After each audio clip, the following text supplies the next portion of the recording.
अस्सलाम वालेकुम प्यारे बच्चों, कैसे हैं आप? ठीक हैं? खैरियत से हैं? आइए ज़रा आज की कहानी की तरफ बढ़ते हैं। सबसे पहले ज़रा स्क्रीन पर नज़र आने वाली तस्वीर को गौर से देखें, क्या नज़र आ रहा है? मुझे तो भाई एक गधा नज़र आ रहा है जिसके सामने टोकरी में कुछ गाजरें पड़ी हैं और गोभी पड़ी है और एक गाजर नीचे भी गिरी हुई है। ऐसा ही है ना? आपको गाजर खाना कैसा लगता है?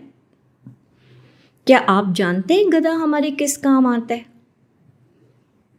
सामान उठाने के, एक जगह से दूसरी जगह लेकर जाने के काम आता है।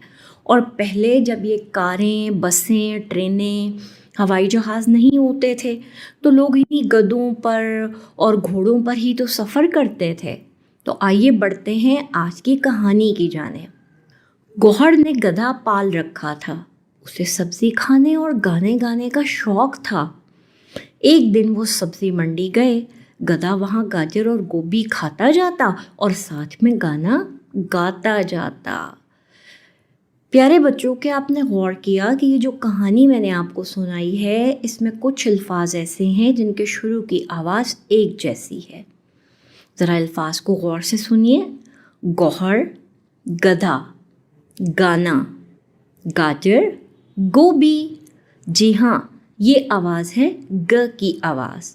और ये जो आवाज़ है ये हरूफी तहज्जी के रुकन गाफ की आवाज़ है। और गौर कीजिए, इस गाफ की शक्ल तो बिल्कुल काफ से मिलती जुलती है। फ़र्क सिर्फ इतना है कि काफ के ऊपर क्या है और इसके ऊपर क्या है। गौर कर रहे हैं आप? जी हाँ, गाफ के ऊपर एक आपको डंडा इजाफी नज़र आ रहा है। तो गाफ चूँकि काफ का भाई है, इनकी आवाज़ें कैसी हैं? मिलती जुलती। ग गोहर, ग गधा, ग गाना, ग गाजर और ग गोभी। अब आप ज़रा अपने इर्द गिर्द मौजूद गाफ से बनने वाली अशिया की गिनती करें और मुझे जल्दी से बताइए कि गाजर खाने के क्या फ़ायदे हैं। प्यारे बच्चों, गाफ का पैगाम आपके नाम। कभी किसी को गाली ना दें।